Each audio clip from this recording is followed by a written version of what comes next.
Hello! Hello, hello, hello! Magandang araw at magandang buhay at panibagong vlog na naman si Bonsai Stanglong po. So, itrim lang ulit natin itong Argao Taiwan na nagwa-wild na naman. Okay? Nag-uumpisa na namang mag-wild ang kanyang mga sanga.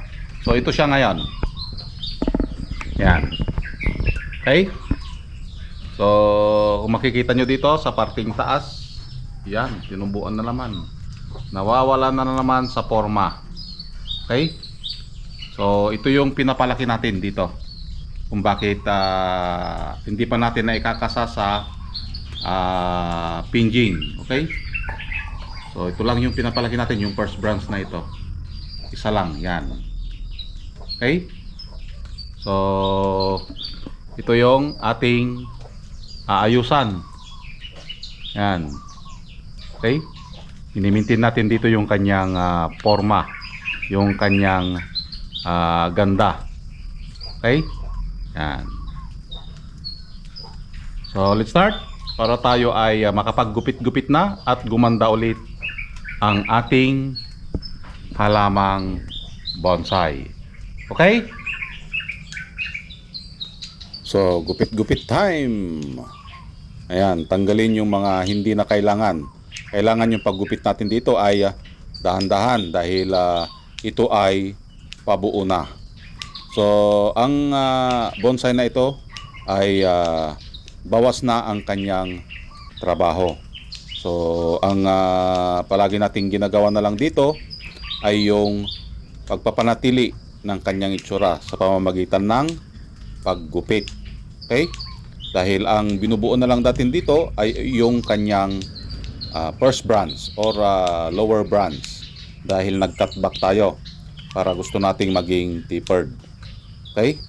Yung tapered yan yung malaki dun sa pinakapuno and then paliit ng paliit hanggang dun sa dulo. Yan. So gupit-gupit, dahan-dahan na gupit para hindi magupit yung kanyang main branch kasi minsan nagkakamali tayo.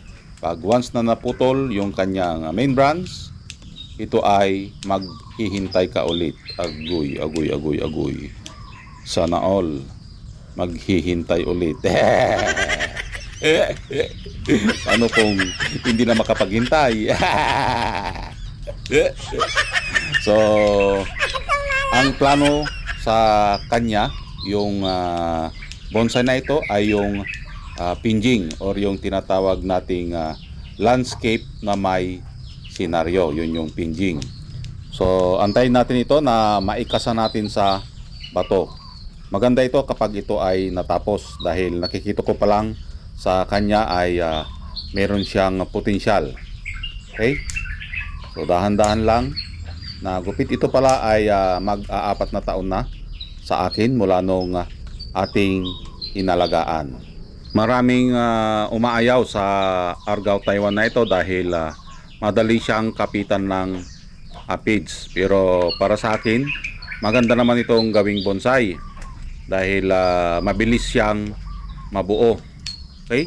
Ang tanging gagawin mo lang dito ay yung alagaan, yung katulad niya. Agoy, agoy, agoy, agoy. Sana all inaalagaan. Agoy, agoy, agoy, agoy. So nakita nyo naman yung aking ginawang pinjing nun na kapag kinapitan ng aphids, ito ay ating ibabras at kakalbuhin para magpanibago. So ganun lang ang ating gagawin. Kailangan i-check natin ang ating halamang bonsai kung ito ay may aphids na at ganun ang ating gagawin. Kalbuhin, brush ng katawan para magpanibago. Yon, at malapit na tayong ditong matapos. Tanggalin lang natin yung mga hindi kailangan na tumubo dun sa parting loob. Yan. So, ang parting baba na lang ang dinidevelop natin dito. Okay, dahil nagputol tayo. So, yan guys, natapos na nating ayusan ang or gupitan ang ating Argao Taiwan. Okay? So, ipapakita natin kung ano yung binubuo pa natin. Okay? Yan. So makikita nyo dito, yan, naiwan na sanga. Ito yung pinutol natin noon dito. nagputol tayo dito. Yan. Ito pinutol natin, tinubuan. Okay? So, ito ngayon yung pinapataba natin. Okay? Para maging tapered. Okay? Nandito lang sa first branch ang ating binubuo ngayon.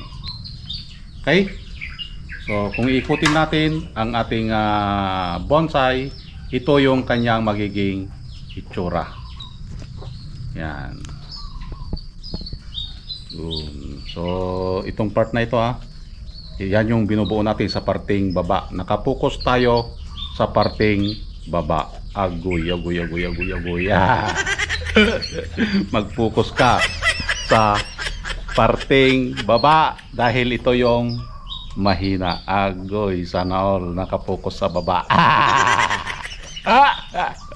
Okay, so tuloy natin yung pag-iikot. Yan. Ikot. Yun. Yan yung magiging back nya. Yan.